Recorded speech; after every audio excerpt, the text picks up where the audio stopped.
আমি আপনার এলাকার কথাও বলতে চাই মাননীয় স্পিকার। মাননীয় স্পিকার, আমি আমার এলাকায় আগে আমার পূর্বধলায় পৌরসভা ছিল, ফ্যাসিস্ট আমলে সেই পৌরসভাকে বাতিল করা হয়েছে। আমি এই পৌরসভা আবার পুনঃপ্রতিষ্ঠা চাই। মাননীয় স্পিকার, পূর্বধলায় পূর্ব নেত্রকোনার প্রবেশদ্বার হচ্ছে শ্যামগঞ্জ।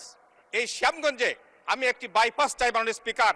আপনিও এর জন্য ডিও লেটার দিয়েছেন, আমি আশা করি সেই বাইপাস কায়েম হবে মাননীয় স্পিকার। মাননীয় স্পিকার, আমার এলাকার টোটাল গ্রামীণ রাস্তার প্রায় 90% কাঁচা। এই রাস্তাগুলোর পাকাকরণের দাবি করছি মাননীয় স্পিকার। মাননীয় স্পিকার, আমি আমার এলাকায় নেত্রকোনা থেকে জারিয়া পর্যন্ত একটি আন্তনগর ট্রেনের দাবি করছি মাননীয় স্পিকার। মাননীয় স্পিকার, এবার আমি আপনার এলাকার কথা বলতে চাই।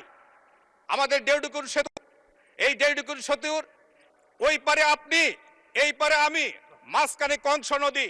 মাননীয় স্পিকার, এই কংস নদীর ব্রিজ বহুদিনের প্রত্যাশা। আশা করি আপনার মাধ্যমে এই কংস নদী বা কষ্ট নদী ব্রিজ বাস্তবায়ন হবে মাননীয় স্পিকার।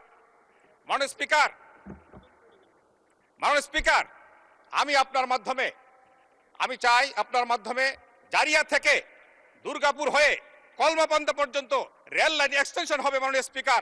এই জন্য আপনার মাধ্যমে মাননীয় মন্ত্রীর কাছে দাবি জানাচ্ছি মাননীয় স্পিকার।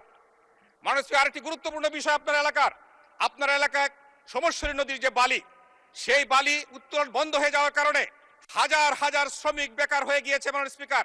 সেই বালি উত্তোলনের মাধ্যমে শ্রমিকদের কর্মসংস্থান হবে এবং আমাদের দেশের ডেভেলপমেন্ট ত্বরান্বিত হবে মাননীয় স্পিকার। তাই জন্য সেই বালি উত্তোলনের জন্য, সেই সহযোগিতার জন্য আপনার মাধ্যমে সহযোগিতা চাচ্ছি মাননীয় স্পিকার।